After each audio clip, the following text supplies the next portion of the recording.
Hello guys, एक बार फिर से आप सभी का इस एसडीएम चैनल पाठशाला में हार्दिक स्वागत है। और हमारा टॉपिक चल रहा था राजस्थान का इतिहास, और इतिहास में गुर्जर प्रतिहार चल रहा था। क्या है, कौन सा टॉपिक चल रहा था? गुर्जर प्रतिहार चल रहा था। गुर्जर प्रतिहार में जो आदि पुरुष था वो बताया था। और मान लो उसके कितने बेटे थे, उसके बाद में कौन शासक बना था। आज अपन को मान लो जो भीनमाल के प्रतिहारों, मान लो गुर्जर प्रतिहार चल रहा था, तो भीनमाल के प्रतिहारों में से आज कौन कौन से शासक पढ़ेंगे ये आपको जरूर देखने। तो चलिए शुरू करते हैं आज का हमारा टॉपिक। तो आज हम अपन पढ़ेंगे, एक तो नागभट्ट प्रथम पढ़ेंगे। क्या पढ़ेंगे? नागभट्ट प्रथम पढ़ेंगे। और एक एक अपन पढ़ेंगे वत्सराज। क्या पढ़ेंगे? वत्सराज। आज अपन इस क्लास के अंदर दो शासक पढ़ेंगे। कितने शासक पढ़ेंगे गाइज? दो शासक पढ़ेंगे। तो चलिए शुरू करते हैं नागभट्ट प्रथम से। क्या करते हैं? नागभट्ट प्रथम से। तो नागभट्ट प्रथम जालोर, कनौज व अवंती के प्रतिहार वंश के संस्थापक माना जाता है। नागभट्ट प्रथम क्या माना जाता है? नागभट्ट प्रथम जालोर के और कनौज के, अवंती के प्रतिहार वंश का संस्थापक माना जाता है। क्या माना जाता है? संस्थापक माना जाता है। किस किस का? जालोर का, कनौज का, अवंती का।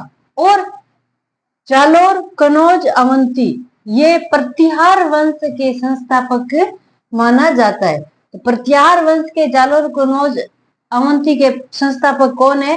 तो नागभट्ट प्रथम को माना जाता है। किसको माना जाता है गाइस? नागभट्ट प्रथम को माना जाता है। ठीक है। नागभट्ट प्रथम के उपनाम या उपाधियां, यानी नागभट्ट प्रथम की कौन कौन सी उपाधियां थी? क्या थी? कौन कौन सी उपाधियां थी या इसका क्या उपनाम थे? ठीक है। इसका उपनाम था गाइज, एक तो नाम था नागावलोक। क्या नाम था? नागावलोक। और नारायण, नागावलोक, नारायण और मलेच्छों का नाशक। क्या है? मलेच्छों का नाशक। और इंद्र के दम को नाश करने वाला। क्या क्या नाम है नागभट्ट प्रथम के उपनाम? क्या क्या है?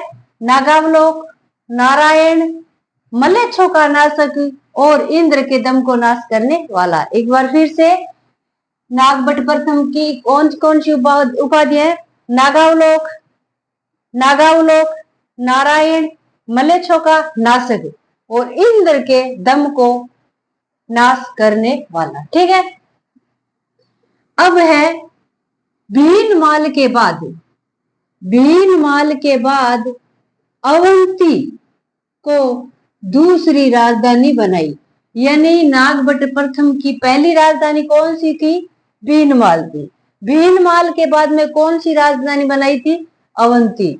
अवंती का ही एक दूसरा नाम क्या है? इसका दूसरा नाम है उज्जैन, उन्नयन। ठीक है।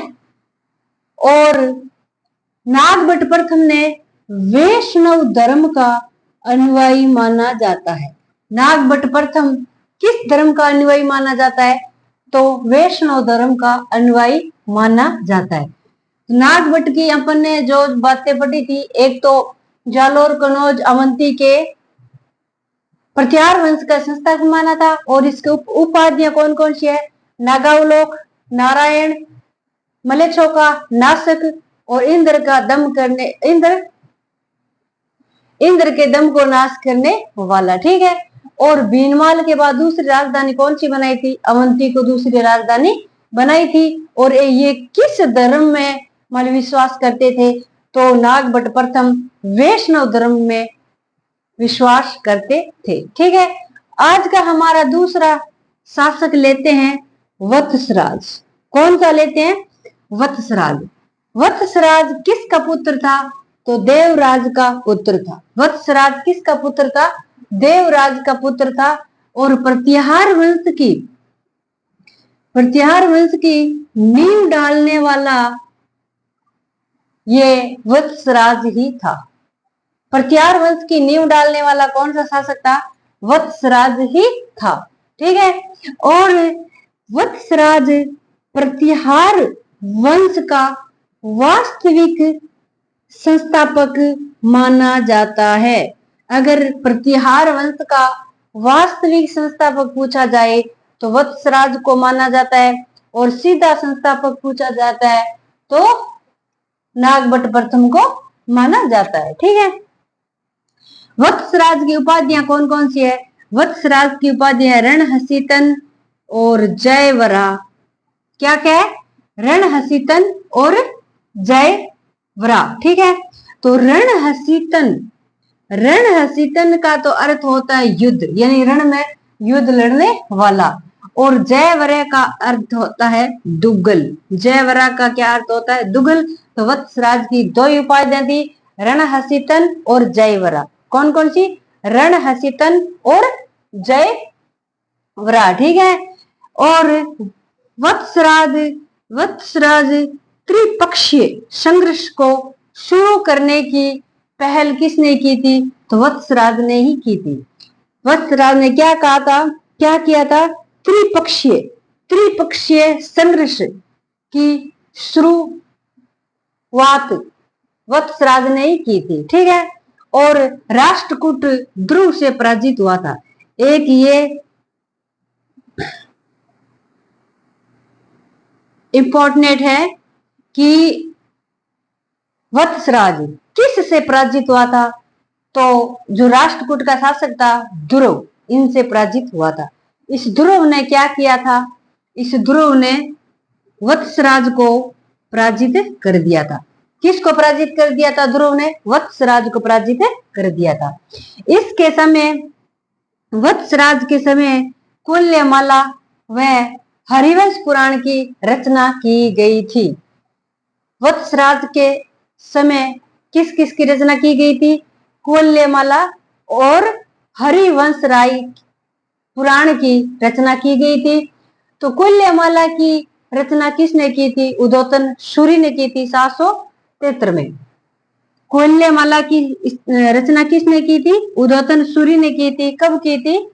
773 में की थी। और हरिवंश पुराण की रचना की थी जिनसेन सूरी ने की थी। हरिवंश पुराण की रचना किसने की थी?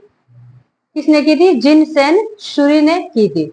तो आज अपन ने दो शासक पढ़ा है, कल फिर दूसरे शासक के साथ पढ़ेंगे। तब तक के लिए नमस्कार, जय हिंद और जय भारत, जय भीम।